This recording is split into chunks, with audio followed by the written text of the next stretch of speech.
well.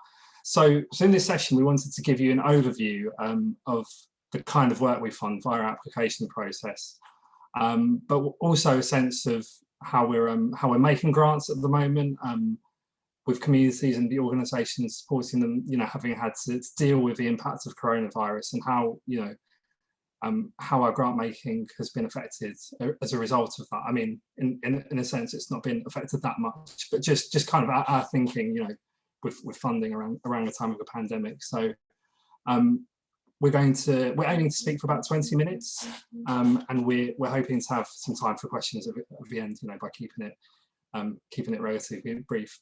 So I'm just going to give a bit of an introduction now to Tudor. So Tudor is a national grant making trust with quite a wide social welfare focus, so quite a wide remit of things we can fund. So we support charities and community groups that work across the UK. So it's all parts of the UK that we fund in. Our most basic requirements for applying to us are for it to be an organisation that has a constitution, that's doing charitable work, so clear kind of not-for-profit motive behind it, and that it has a bank account. So those are, I guess, the very basic things that really we're looking for. We can't fund individuals, for example, but we can fund small new constituted groups.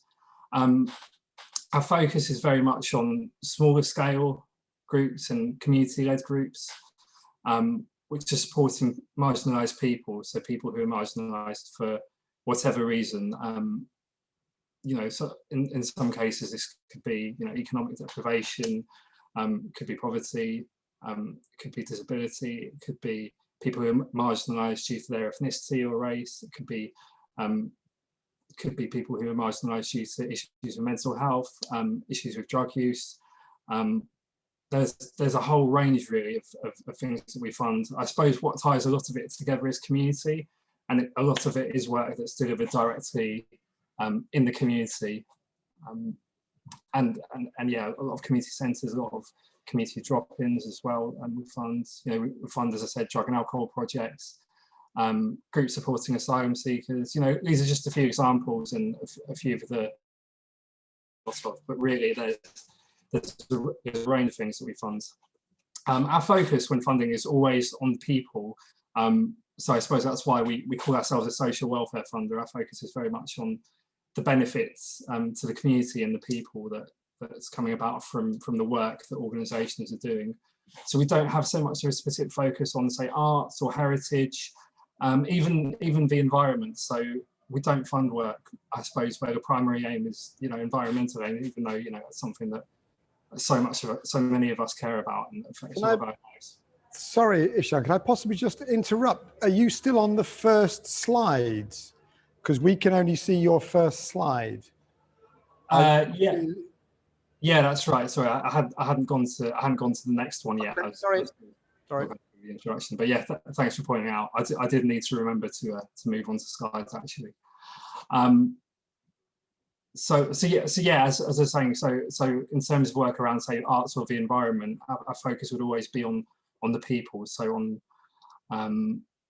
really what benefit that is having for the community or for the people that you're working with directly.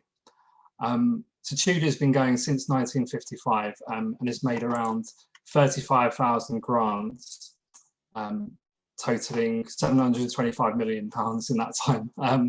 But so looking more recently though, in 2019 to 2020, last annual report, one of the full stats for, we made 24 grants totaling just over £20 million.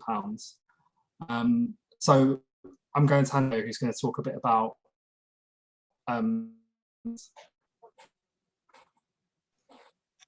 Hey guys. Okay, so yeah, as Ishan said, we are such a broad-based funder, and our focus, as well as being on people, is on small community organizations. And often when people ring into us, they ask, what is the super definition for us where it comes to small organizations? And by and large for us, that means organizations with an income of less than £1 million.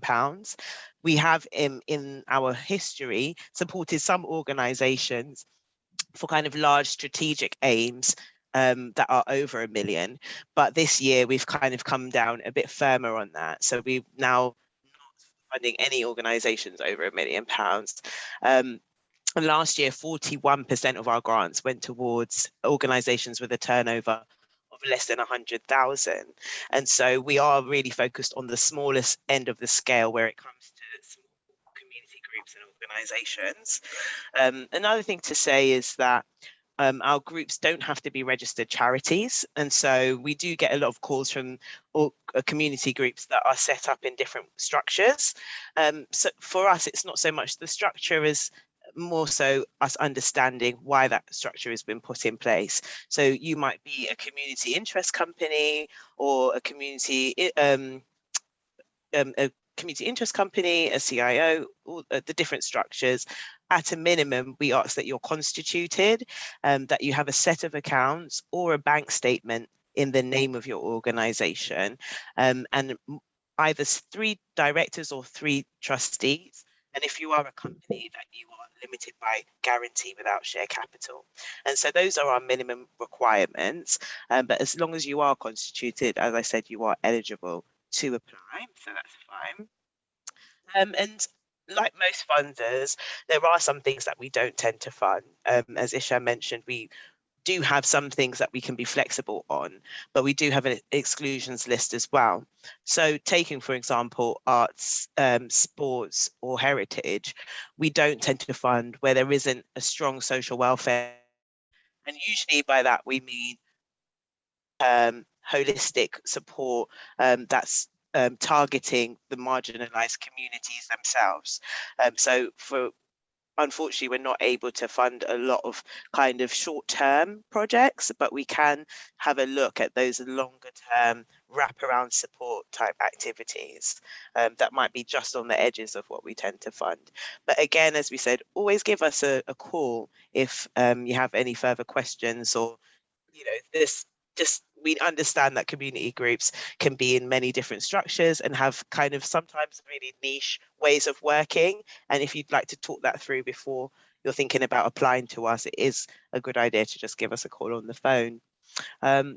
We also look at key characteristics of an organization. So we look to see that usually organization is locally led and well embedded in their communities, that they have local partners or have a really good understanding of the geography of their area, some of the issues where it comes to marginalization, some of the challenges and also the opportunities, which is what we tend to ask at a first stage anyway of application. It is important to know that when we're talking about community, we don't just mean your local area, but this can also be a community of interest. So it could be a group of people that are linked to something or share an identity of an experience or a challenge. For example, you might see your group as a peer group that come together to talk about substance misuse, just as an example. But we do, as we has been shared already, have this information which you can find out more about in our handouts. Thanks, Io. So I was going to talk a bit about the kind of grants we make. My connection here is a bit dodgy, so if I freeze up at any point, do just sorry, do just shout at me. I'll see if I can reconnect. So yeah, in terms of the type of grants we make, so we respond to the needs that organisations themselves identify. So we don't have set funding programs. We don't have say a pot for youth or a pot for working with refugees and asylum seekers. All of our grants are through one single process. So it's more about the needs that organisations themselves identify. Last year, about 92% of our grants went towards core costs. So core costs being, say, key salaries, the general running costs of an organisation, which could be rent or office costs. So the costs that are really kind of key to keeping that organisation going. We do make capital grants, so we can consider, say, if it's one-off costs for equipment or even for building or for purchasing property. We can make capital grants or contributions towards capital projects. We can do project funding as well, but in practice we don't make that many grants towards projects because we're more interested in providing support for an organisation as a whole, really, and we're more interested in the work that an organisation is doing at its core. So I suppose where we do fund projects, they tend to have quite a long-term focus, and yeah, so in a sense, you know, they are like core work. We don't actually have a maximum or minimum grant officially. Being realistic, because we're a national funder of our size, we don't tend to make grants of less than £10,000. It doesn't feel like it's the most sensible use of our resources. So yeah, it would probably be rare for us to make a grant that's smaller than that. We can, for instance, we can make a grant that, say, you know, if it was £4,000 per year over 3 years, that would be £12,000. That would still be within our kind of usual our usual ballpark. But yeah, below £10,000 for a total grant size, that's a little unusual. At the other end of the scale, we can go fairly high, and I think recently we have made some grants of around, you know, of up to £120,000, £130,000, but we're unlikely to fund, let's say, like a level of a lottery, for instance. You know, we're unlikely to be funding multi-year grants, let's say like £200,000, £300,000. You know, those are probably rare for us to go that high.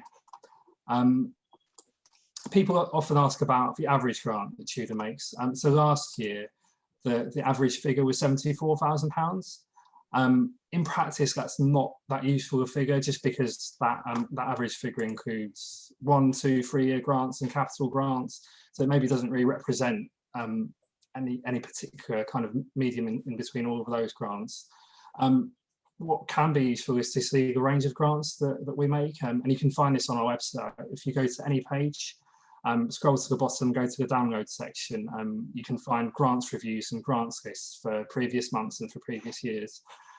So that can give you an idea, really, of the kind of range of grants we make. They do range from, you know, smaller ones from around £10,000 up to towards £100,000, and it really depends on the organisation and the application. So we are happy to consider, say, revenue or core cost applications for up to 3 years. We do occasionally fund for longer than 3 years, but it's pretty rare for us to do this via one grant. I don't think I've seen this many times in the last few years in Tudor, actually. So when we do fund for longer than 3 years, it's usually when we're making continuation grants. So it's when somebody applies to us having already had a grant for 2 or 3 years, and they can apply for, say, you know, it could be another 1, 2 or 3 years afterwards. And as well as providing funding, we try to offer other forms of support that might be helpful. So when an application goes forward from our initial process, you work with a grants manager here at Tudor, and they try to work to build a strong relationship with grantees and with groups we fund. So yeah, and a lot of the other support will basically come out of these conversations. So if there are any issues that you're experiencing as an organisation, or if any opportunities, say if you've identified training, for example, that you think might be useful for the organisation, you know, it's worth talking to us about that if you're receiving a grant, and we can, you know, sometimes arrange a bit more support. We can put you in touch with people, and if you're already receiving a grant, you know, it is possible for us to make another small grant, say if it's towards, say, the cost of training or a consultant. So yeah, if you are receiving a grant, there are other forms of support that we can talk about with you. I'm going to go on to how to apply to us.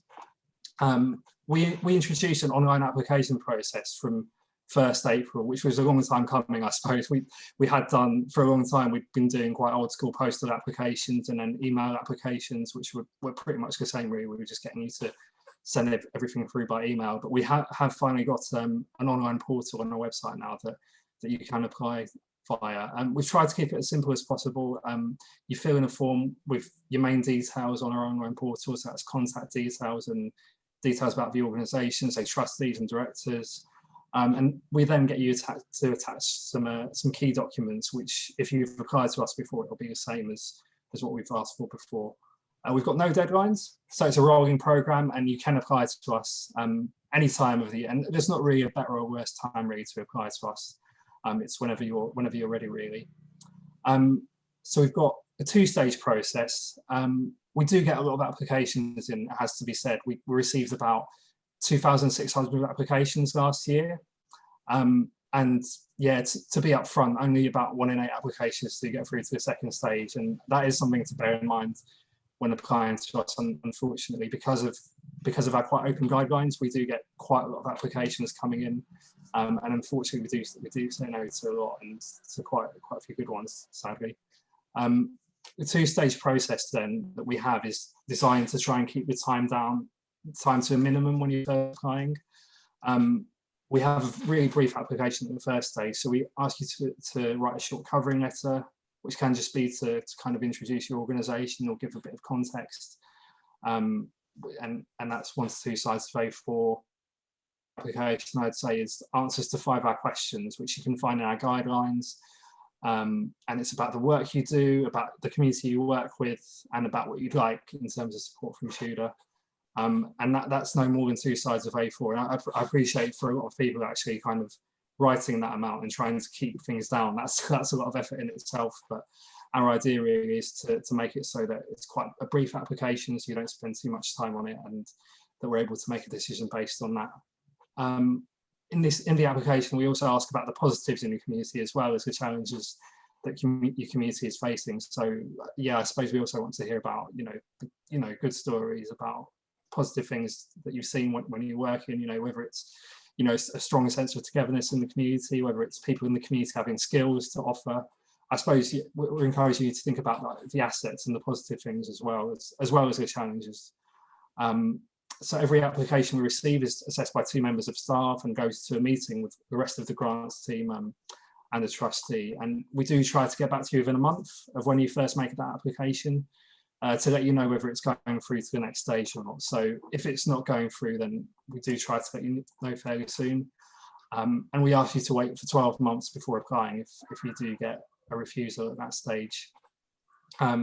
So yeah, I think the most important thing when you're applying, have a look at our website, have a look at the funding guidelines document that's on our website. And I think that's a really extensive guide on how to apply. But as Io said, our phone lines are open. Give us a call if there's anything you're unsure about, and we can always try and give you a steer on eligibility. It's hard to give a steer on how likely an application is to be accepted, but we can definitely tell you if it sounds like it's within our guidelines. And we can also talk you through the application process if there are bits that you want help on. And yeah, the phone number is on our website, also on the handout that hopefully Jane will be able to share with you. So I've mainly talked about the first stage of the application, and I'm going to pass over to Io for the second stage then. Sure, thanks, Ishan. So as mentioned, we are a relational grant maker, and so we do try to keep the process as light touch as possible. That means if you're successful to the second stage of our application process, you'll be assigned to a grant manager who will help you to effectively work up the application before it's seen by trustees. This process can take anywhere up to 4 months. It's really dependent on the organisation. For example, during Corona time, some of our organisations had to put their second stage applications on hold while they're dealt with emergency situations. So we can be flexible around that. In terms of what we request at a second stage, we don't ask for financial information up front outside of your most recent accounts or a bank statement. And so it's at the second stage that your grant manager would usually request things like a budget, a financial forecast, or a deeper look into your accounts and having a chat through about that. Usually the grant manager will email you at first to ask any bits of information that haven't been drawn out of the first stage application, and then they'll arrange a Zoom or a phone call with you that usually lasts anywhere between 45 minutes to an hour, where you get to speak to the grant manager directly. You're also able to maybe invite 1 or 2 other colleagues to support in talking through your ideas and making sure that the request is what you'd like it to be before it's finally seen by trustees. And then we have a committee week that runs once a month. And we do have very engaged trustees, which means that they read through all of your application, from your initial application through to any information that's put together at a second stage with you and your assigned grant manager. And that's before they make a final decision at committee week. They will discuss that application with the grants manager and make a final decision. And once they have done that, they'll usually, if there's any specific feedback in terms of anything in particular, that will be relayed to you again by the grant manager. If you're successful beyond that point, we usually have, again, quite a light touch terms and conditions. We would send you an approval letter to be signed and sent back by one of your trustees, and we usually release the first payment for the first year of the grant as soon as possible. We ask for updates usually at the end of the first year cycle or the second year cycle, but again, that's something to be worked out between you and your grant manager. We do, as Isha mentioned, we're able to also offer development grants or to just touch base with you and check in. And so grant manager may get in touch with you, but you're also really welcome to get in touch with us. It's not a case of kind of, here's the grant and there's no more relationship. But equally, we're not going to be on your case kind of checking up on you, being overburdensome. So it's really just the relationship that you'd like it to be. And I think that's it in terms of the second stage. So I hand back to Ishan to kind of cover a bit about how we've been responding to coronavirus. Thanks, Aya. Yeah, and I thought to just bring up our last slide on a quote from the funding guidelines, which kind of, I think it kind of sums up our approach to those relationships that I was talking about, that, the organisations in the community are particularly well placed to deliver change, and I think our relationships that kind of, we try to have trusting relationships. We try to trust that, the organisations and people in the communities know best. But yeah, I'm going to try and run briefly through what has been happening during coronavirus pandemic at Tudor. So we've kept our application process throughout the pandemic. It's run as normal, really. We have done some emergency support for our current grant holders. We decided not to run an emergency fund for groups that we weren't already in contact with. Instead, our trustees agreed a donation to the National Emergencies Trust. So we made about 1,000 grants during the past year. This being the more recent year than I was talking about, we're now on to 2021. And it's a lot more than usual, but a lot of it was small emergency grants and grant extensions to our existing grants. So probably with our main kind of grants process, it's been a fairly similar number of grants that have been agreed. Our current funding guidelines have give a bit of extra guidance really on what you might want to tell us within your application at the moment. So again, worth referring to. So I suppose we are interested, coronavirus, the pandemic has affected how everybody's worked, obviously. So we are interested in kind of how you've been adapting to, how you've been dealing with it, but at the same time, our focus is really on the long term and what's at the core of what you do. So yeah, it's worth telling us, what's changed during the last year, but also what's remaining the same, in terms of your values and approach. And we're still open to making longer term grants. We realise how important it is for organisations to have stability and a bit of certainty at a time, a really uncertain time, and to have a bit of reassurance from a funder. So yeah, 2 or 3 year grants are very much still on the cards. We haven't introduced a new strategy or focus, and what we're funding hasn't really changed dramatically. I suppose we've kind of doubled down on some of the things that we do focus on. So lots of core funding. We make unrestricted grants to charities when we can, and yeah, work with a long-term and holistic focus, and probably more so than ever, I think the smaller community groups is what our focus is on. It's probably still the case that if you're a very small group where a grant size of £10,000 would probably be too big for you to consider at the moment. it may be worth, you know, looking at other kind of more local funders or smaller funders, but yeah, a lot of our funding has gone to groups that are smaller. I think a highly increased number has gone to groups with an income of under £100,000 this year. We're probably less likely to fund shorter term projects. I think we probably are more focused on longer term core funding than we were before. And then a little bit about our funding in the area in Rochdale, Oldham and Tameside. So we do fund a fair amount in Greater Manchester. So last year, 5% of our funding went there, which I think is about proportionate for Greater Manchester population as a proportion in the UK.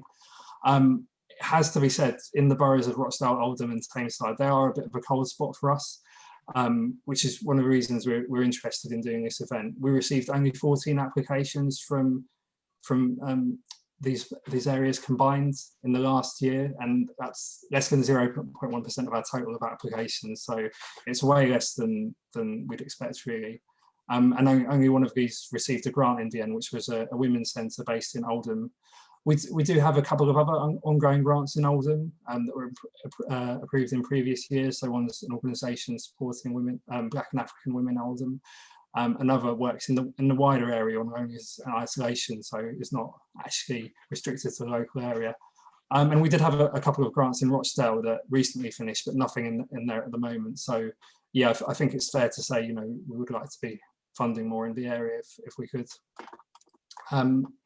And those are the main points from me, really. And to finish off, I was going to hand over to Io for a few kind of hints and tips of her choice for applying to Tudor. Sure. So this is really just to kind of guide you, and it's kind of a bit the advice that Ishan and I tend to give over the phone as well, in terms of the tone of application and just what's helpful to know when applying.